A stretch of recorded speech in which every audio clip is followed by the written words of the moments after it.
Financial aid DACA Undocumented Student session. Our presenter today, Angie Martin, Executive Director of Student Financial Aid from IB Tech. Thank you, Angie Martin, for joining us. You can go ahead and begin. Good morning, everyone.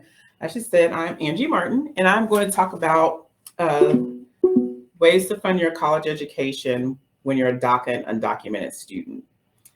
So some DACA and undocumented facts is there's nothing keeping you from applying to college. There are countless other undocumented students just like you who have gone to college and earned their degree. There are obstacles, but there are also alternatives. As Gracie says, the more obstacles I overcome, the stronger I become. I would strongly encourage you guys to look at her motto, embrace it, and use that when you feel like you're hitting roadblocks and obstacles. So today we're going to talk about obtaining financial aid, types and sources of financial aid, cost of attendance, and communication. So obtaining financial aid. For DACA students, you've probably heard that you cannot complete the FAFSA. Oops, sorry about that one. Which is not true. DACA students, we strongly encourage you to complete the FAFSA. That is, like we say, the starting point of almost all of your financial opportunities. And it is essential that you complete the FAFSA every year for scholarship opportunities. Many colleges require a FAFSA to be completed in order to determine your financial need for scholarships. So even if your parents may be undocumented and they don't have a social security number, you want to still complete the FAFSA. The FAFSA does not ask for your parents' status. When you come to their social security number, you just want to make sure you enter all zeros, print out the signature page and mail it in so your FAFSA can get processed. Unfortunately for DACA students, undocumented students, you have to have a social security number to complete the FAFSA. So that's not an opportunity that you guys have at this point. And later we're going to talk about scholarship deadlines and how to be aware of the deadlines for colleges that you're interested in attending. So financial aid resources. So when you complete that FAFSA and you don't qualify for federal and state grants, you can still apply for other financial assistance. So we're going to talk about outside scholarships, college scholarships, off-campus and on-campus employment opportunities, tuition payment plans, and the last alternative would be private student loans. So Indiana, the state of Indiana has several scholarships opportunities available for our DACA and undocumented students. If you can, you may want to screenshot the screen so you can type in these scholarship addresses and get to those scholarships and start applying. If you're a senior in high school, we strongly encourage you to start that process today. And if you're currently in college and you're an undergrad, still get the scholarship application process started as soon as possible. As you can see, like we have the Indiana Undocumented Youth Alliance, we strongly encourage you guys to apply for that scholarship. All these scholarships are fabulous opportunities for you.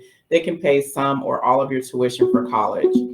And in addition to our Indiana scholarship, there are national scholarships. Each year, billions of scholarship dollars go unawarded because students do not apply for scholarships. So it's very important that you start the scholarship application process and don't be discouraged because the scholarship dollars are out there. As I say, billions of dollars each year go unclaimed. College Board, which is up top, and FastWeb at the below, those are great sources of scholarship fundings for you. So those are national sites that mostly every student uses, and most of your college counselors or high school counselors, deter you towards those scholarship applications. One thing about scholarship applications is scholarships are gift aid, means they do not have to be paid back. And you should not have to pay to fill out a scholarship application. If you are on a website and they say that you have to apply a payment, that is not a scholarship. It's usually someone's doing a scam. So please steer away from any scholarship application that requires you to pay a fee. And every college has college scholarships. So there's 3 avenues for scholarships. There's the Indiana scholarships, your national scholarships, and then the college has scholarships. I would strongly encourage that you make sure that you get your essay prepared. Have someone proofread your essay. You proofread your essay, make someone else proofread your essay. Always say, like in your first few sentences, make sure your essay, beginning of your essay is eye-catching and something that draws the reader in to make them want to read your scholarship essay. Once again, make sure you proofread, make sure the I's are dotted and the T's are crossed. There's no grammar errors. So always have a second pair of eyes looking at your scholarship application because you want to make sure it's perfect before you hit submit. As I said previously, colleges offer scholarships. For example, Ivy Tech offers the Latino Scholarship. This is just to create diversity from our donors who want a broad perspective and diverse campus here at our college. So as you can see, you have to have a 2.0 GPA. So don't let any scholarship applications deter you because you think you have to have a 4.0. That's not true. Many of our donors went through college and probably had to pay their way through college, and they weren't stellar students and didn't have a 4.0. So they know there's students out there that need scholarships that don't have a high GPA. Ivy Tech, Ball State, Purdue, all of us are considered public institutions. So our institutional dollars cannot be used for DACA and undocumented students. But the caveat is that we have several scholarships for our DACA and undocumented students to help them fund their education. Our private schools, such as Notre Dame, Butler, Indiana University of Indianapolis, they're private institutions and they have institutional scholarships that help students, and they have fellowships, and all those are privately sourced. So they offer several scholarship opportunities for students. So right now I'm going to talk about how scholarships can benefit you. Right here we have Hennessy Lopez. Hennessy graduated from our medical assisting program, and before her graduation, she had several job offers for employment. Most of our programs here require our students to do an internship, and through those internships, our students, build relationships through those processes, and that's one of the benefits for Hennessy. Also, the fact that Hennessy is bilingual, you'll notice that is a very much needed work skill. So that benefited Hennessy also. And also you see Hennessy is with Jovita Flores. This is Hennessy at her graduation. Jovita is one of our Hispanic and Latino enrollment specialists. And she is awesome. She helps the majority of our students get through the process. Students feel comfortable talking with her. And she is a great advocate for our students to make sure they get scholarships and get funding for their education. Then we have Jennifer Santiago. Jennifer is a first-generation student, and she came through our ASAP program. Our ASAP program is where you can complete your associate's degree, which is a 2-year degree. You can complete it in 11 months. Jennifer went on and graduated and got her bachelor's degree, and now she's studying her master's degree at Indiana University Kokomo. One of the benefits for Jennifer is that by graduating from a community college and going to a 4-year college, that opened more doors for her for scholarships for her bachelor's degree. Then we have Freddie. Freddie is another first-generation student. He also went through our ASAP program and he completed his degree in 11 months, and he now works at an IT company called Barriott. He obtained his job also through the internships that his program required. And Freddie is getting ready to pursue his bachelor's degree because his company will pay for that degree also. So that's another benefit of getting your associate's degree, getting your feet out there and getting a job, and then your employer pays to further your education. Then we have Johanna Lopez. She's also a first generation student. Her education was funded solely through scholarships, and now she works as an immigration caseworker at the Immigration Connection. So as I say, apply for scholarships because these students graduated from Ivy Tech debt-free. They apply for scholarships every year. They were in our student organizations that gave them more exposure. So applying for scholarships is a great benefit in funding your education. So here's a list of the most common universities that we see that our students go to. Ivy Tech, we have a very gracious scholarship deadline of July 15th. You'll see some colleges, Purdue and IU, they have November 1st. Those are the early action deadlines, and that's for like merit scholarships. But we strongly encourage you to continue to apply for scholarships. This is not their hard deadline, it's just their early priority deadline. So once again, make sure that when you're doing your scholarship application that your essay is error-free and you make sure it's been proofread by you and a second set of eyes.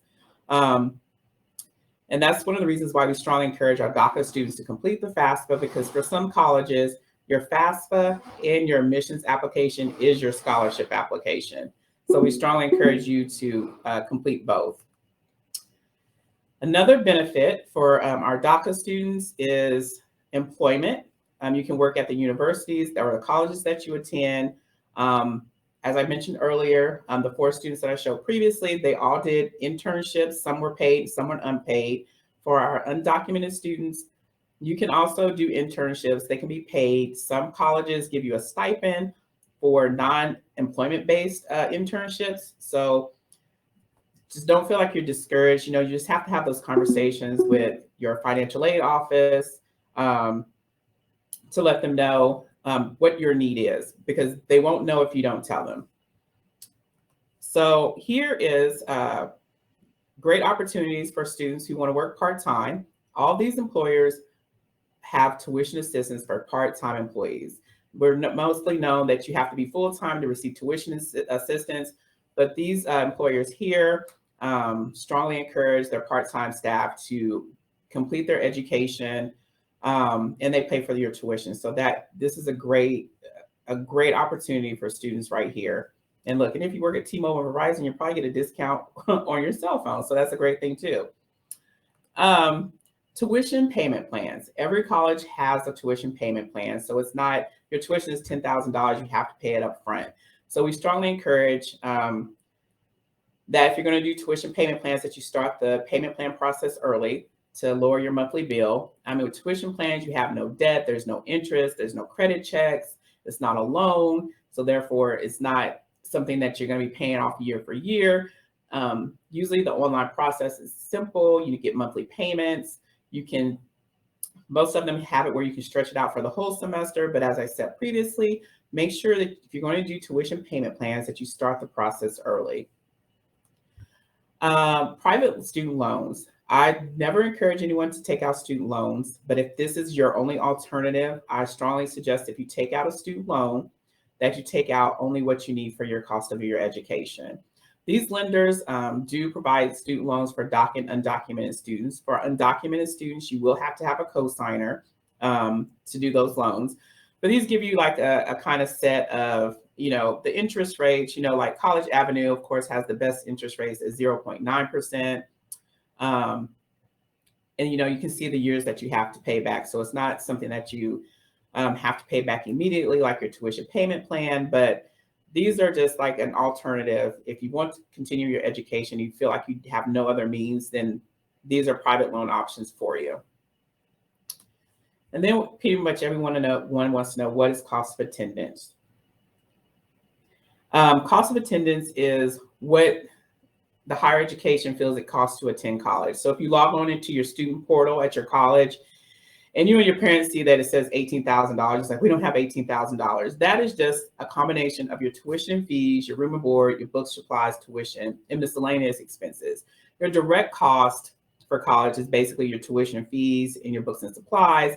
And if you live on campus, it'll be your room and board. So that's what the cost of attendance is. It's just saying this is a rough estimate of what it costs to attend a college, but it's not what you have to pay to attend the college. Another important thing is communication. You want to communicate with your financial aid office, and every financial aid office first means of communication is through your college email.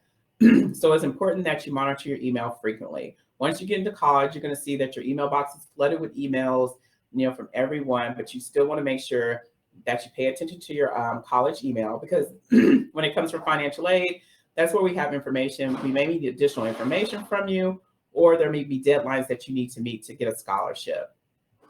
Also, we have what we call FERPA regulations. So if your parents want to know any information regarding, your finances, your grades, etc., you have to have permission to release that information to them. So you want to make sure you stop at the registrar's office when you start your college and get that set up for your parents. I also want to say with communication, as I said earlier, make sure you're an advocate for yourself. We notice a lot of students do not advocate for themselves, and we don't know your need. I'll give you an example. Is just yesterday we received an email from a student who is undocumented, and he's having a hard time making his payments. His last semester is spring. So the first thing I did was check to see if he did a scholarship application, and he hadn't. So I called that student last night. It's like, hey, I noticed that you haven't done the scholarship application. Could you complete it? Our scholarship application took him less than 20 minutes. He submitted it, did his essay, and he was eligible for 3 scholarships that paid the remaining balance of his fall semester and will pay over 50% of his spring semester. So we strongly encourage you to be the advocate for yourself. Reach out to financial aid when you need it, because that's what we're here for, is to make sure that you go to college stress-free and not worrying about how much you have to pay. An important reminders is keep in contact with your academic advisor. Every student is assigned one. They can also help you with resources and how to get in touch with people for resources. Keep in contact with financial aid department, because it's like we say, we don't know if you don't let us know. Stay in compliance with your SAP policy. That is your student academic progress. So you want to make sure that you keep maintaining a high GPA, 2.0 or higher, because usually that's required for scholarships. Complete the FAFSA each year if you're eligible, and apply for scholarships each year. Just because you're eligible for a scholarship this year doesn't mean that that's going to automatically apply to your account for the next year. So make sure that you always apply for your scholarships over again every year. And then once again, monitor your email frequently, because this is where your communication is going to come with your financial aid department.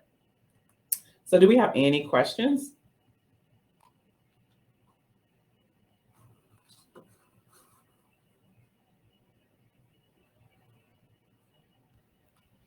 I put your email in there just in case as well. Okay. That way they can reach out, but you can also direct them to whoever they need to talk to if they do. And I'm just going to put the Indiana scholarship page back up here. So if anybody needs to screenshot it, or, just glance at it one more time, because, like I say, billions of dollars go unclaimed with scholarship money, because students you're under assumption that you're not going to be eligible for whatever reason. Mhm. So please, please, please fill out the scholarship application, because the 4 students I just showed you, all 4 of them received scholarships. They literally left here debt free. No Awesome. student loans. They didn't have to do private loans. They didn't have to pay out of pocket. It was basically solely on scholarships. And 2 of them were in student organizations. And those student organizations, usually with student organizations, they offer stuff. Like our student organization is, if you join, you automatically get a free class. Oh, awesome. Wow. So I would say reach out to your student organizations on your campus and see, what opportunities that they have with you also. Wow. I didn't know that. That's awesome. Because Yeah. how much does one class cost? Over about $500 for one class here. Wow. But, some colleges may be more, but if one class, hey, that's one class you don't have to worry about paying. Exactly. That's a good opportunity. Wow. Yeah. That's And if great. anyone's interested in the ASAP program, so for instance, Ivy Tech right now is on Ivy Plus. So you can take 12 credit hours to 24 credit hours, and it's only going to cost you $2,200. So our ASAP students who are done within a year, they usually take 20 credit hours a semester, but they're only paying $2,200. Wow. So that is a good avenue to complete your associate's degree in 11 months and then transfer to your 4-year college. And then you're only dealing with the 2 years there, because you automatically go in as a junior. Oh, wow. So you So those saved basically a year and a half. Yeah, a college. Yeah. Wow. That's And so great. it's a cohort program. So everyone that's in the ASAP program, you start together, you graduate together. The professors come to you to teach. You guys, there's an ASAP classroom, and so all those professors come to the ASAP classroom to teach those students. So it's a lot of our Latino Hispanic students start out in that program and finish. Oh, awesome. Because of the cost. Yeah, that's awesome. Well, if there are no other questions, let's give a final thank you to our presenter today. Thank you so much, Angie Martin, for being here and the great information. It's really awesome. Students, your next and last part of today's event is visiting the virtual booths in the College and Career Fair. You will exit this booth, click on the College and Career tab, which will display all schools, companies, and organizations that are here to share information with you. Visit as many as you can. All booths have someone waiting to speak with you live, and don't forget to check out their videos, download documents and resources. And finally, please complete this survey, but at some point you'll be able to complete it as well. I will copy it in the chat box if you're still around. Have a good rest of your day and event. Thank you so much, Miss Angie. Thank you guys. You guys have a good day. Good luck on college.